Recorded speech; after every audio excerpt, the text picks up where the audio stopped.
Welcome back to the GSMC College Football Podcast, presented to you by the GSMC Podcast Network. I want to talk a little bit now about, could Arch Manning actually stay at Texas for the next 2 seasons? So, according to Field Yates, who appeared on the Adam Schefter show this week, he said that the word from people that have been visiting Texas for scouting visits has been that they expect Arch Manning to be there for 2 more seasons. He also said, will that prevail? We'll see, but that has been the sentiment that scouts have been gathering when they spend any time around the Texas program this past season. Also, Mel Kiper said something on Adam Schefter's podcast where he kind of said the same thing. He said, we're not going to get Arch next season. I think Arch will go back. I don't know if the Mannings will allow Arch after 1 year as a starter to come out. There's a lot more to this than I think people realize. Obviously, pretty much every early 2026 mock draft that we see has Arch Manning as a top 5 draft pick, potential number 1 draft pick, but that's only after 1 year as a starter. That's anticipating he does leave Texas early. Obviously, this is a guy that he hasn't really played a whole lot either. Didn't really see any time as a freshman. Came in 2024. He came in against UTSA in September. Completed 9 passes for 223 yards and 4 touchdowns in that game. Also had 53 yards on the ground. Then Ewers was injured, so he started the next week against Louisiana Monroe. 258 passing yards, pair of touchdowns then. Then once again the starter against Mississippi State, 26 of 31, 325 yards, 3 total touchdowns in that game. So, all in all, 67% of his passes were completed, 9 touchdowns, 2 interceptions, and also kind of really showcased some dual threat ability that obviously neither of his uncles ever had. But 25 yards, 25 times, 108 rushing yards, 4 rushing touchdowns. Also continued to kind of see some time in rushing sub packages, even when Quinn Ewers did return from injury. This is a guy that top-rated recruit in his class by 24/7 Sports Composite. Also, the only guy that has stayed at his original school among the top 5 quarterbacks in that class. And this is a thing that was unheard of before, of staying after another year, really. But also in the age of NIL, this can be really lucrative for him. Right now, his NIL valuation is right around $6.6 million, according to On3. So if he does stay, say he performs well in 2025, and then he stays at 26, he could potentially be making $10 million or more as a starting quarterback at Texas. Just kind of depends on what's happening. I think some of it depends on how well he plays this season. If he struggles, it obviously gives him a little more of an incentive to stay at Texas. And this is actually something that Steve Sarkisian talked about this week after kind of the end of their spring practices. They didn't have a spring game this year, but Texas fans kind of asked him if Arch would be there for 2 more years, and here was the quote from Sark. He said, "Here's what I hope. I hope he's got a really hard decision to make on about January 21st. That means we played a long time. That means he probably had a really good season. And that means he's probably trying to figure out, do I want 1 more year in the burnt orange, or is it time to go to the NFL? I hope it's a really hard decision for him." And that was kind of what he was saying. And I think that's pretty true. I think it's pretty accurate. Another thing to kind of consider here, though, too, is the family history of the Mannings. So obviously Peyton, he could have came out after his junior year, decided to stay for his senior. Same thing happened with Eli. He could have come out after his junior year, and he decided to stay and play another year in college. I don't know, obviously, how much that impacts Arch's decision, but I think that could be another factor, as you have, your uncles. They could have came out, they stayed, they got their degrees. His dad got his degree from Ole Miss. could that actually still be a factor in Arch Manning's decision, is getting your degree right away, finishing out school, and then going to the NFL?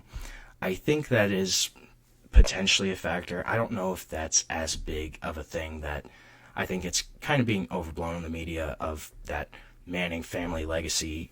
Mel Kiper talked about it when he was on Schefter's podcast, but I don't know if that's really the main reasoning for him. I think he just kind of it sounds like he just really kind of wants to stay there and do his own thing.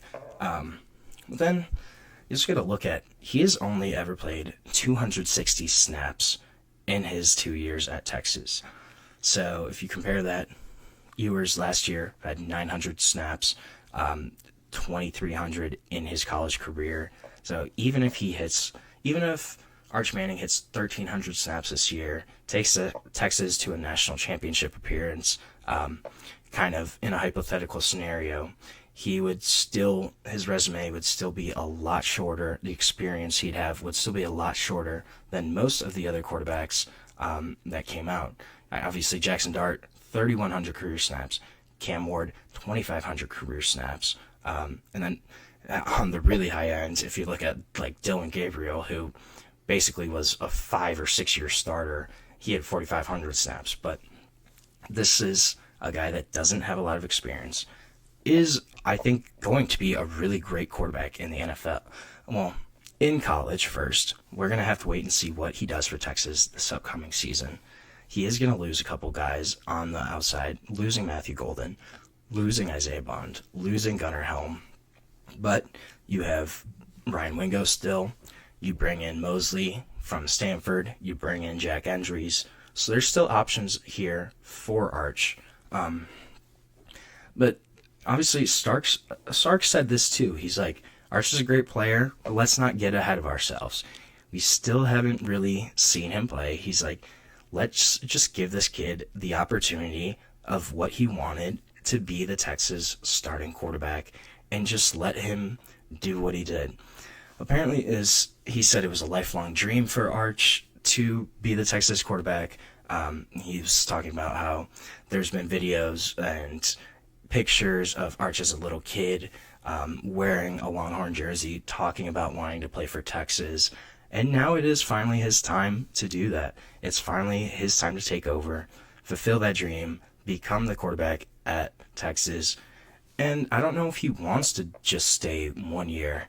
If that really is your dream, if that's really what you want to do, I would think you probably want to stay as long as you can. You stay 2 years. I don't think his draft stock will probably be affected. But again, this is really preliminary. We have no idea how he's going to play this season. We don't know. Could Arch Manning actually flame out and just not be a great starting quarterback? It's certainly a possibility. I don't think it's a very high possibility. I think his talent level, what he's done in the past 2 years, is just really interesting. Anthony said, I think Arch is going to stay at Texas. I saw other report saying he wants to play 4 years at Texas. Yeah, I think this is kind of the consensus right now. We're still going to hear draft pundits talk about, will he come out in this next season? But we have to see his play on the field first. That's the biggest thing to see here, is how he's going to perform, how he's going to do as the actual starting quarterback at Texas. We've seen him play in some pinch games. We've seen him start a couple games, but those games were against Louisiana Monroe, against Mississippi State, who had a rough year last year, and then he played against UTSA. So not super strong programs. It's not like he's running through the gauntlet of the SEC.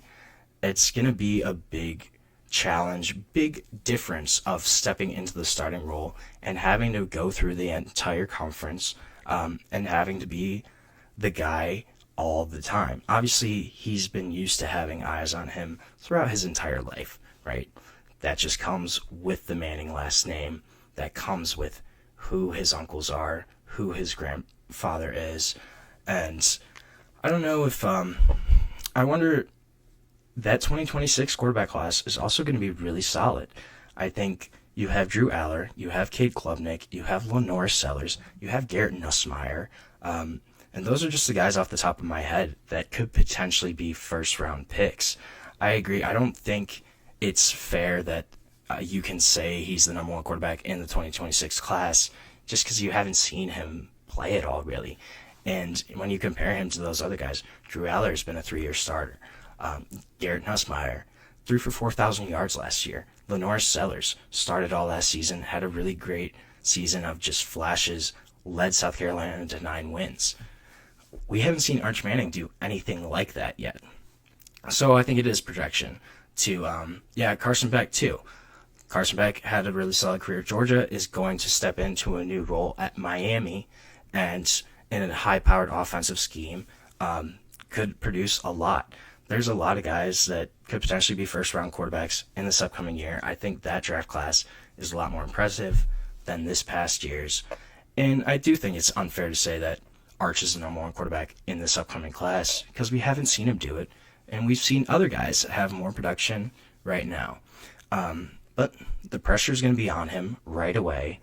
Week 1, he's got to go play Ohio State, defending national champions, at Ohio State in the shoe. That's going to be a really big-time matchup. I think we're going to see what he's going to have to do. I think Sellers is going to do what Manning's going to do. Yeah, I'm really, really big on Lenore Sellers. Obviously showed flashes of what he can do last season, both in terms of passing and rushing ability. I had about 160 rushing yards in their game against Clemson last year, but I think he's also just going to take another step, be on that next level. Definitely an option for the number one potential pick, just seeing kind of how he shakes out this next season. But we're going to see what Arch Manning is going to have to do. Will he be able to go into Ohio State, beat them at home? Will he be able to go into the swamp, beat them at home? Will he be able to go into Georgia and beat them at their home? These are going to be really big question marks for Arch Manning, and we're going to have to see what his season kind of shakes out. But I wouldn't be surprised if he is a 2-year starter at Texas and he does end up staying for another season and won't enter the draft until 2027. So with that, we are going to end our show for the day. Thank you so much for tuning in to the GSMC College Football Podcast. Please remember to subscribe, like, follow the show. And if you want, you can go to Facebook, Instagram, Twitter, TikTok for even more sports content, sports updates that you love. Thank you so much, and have a great day.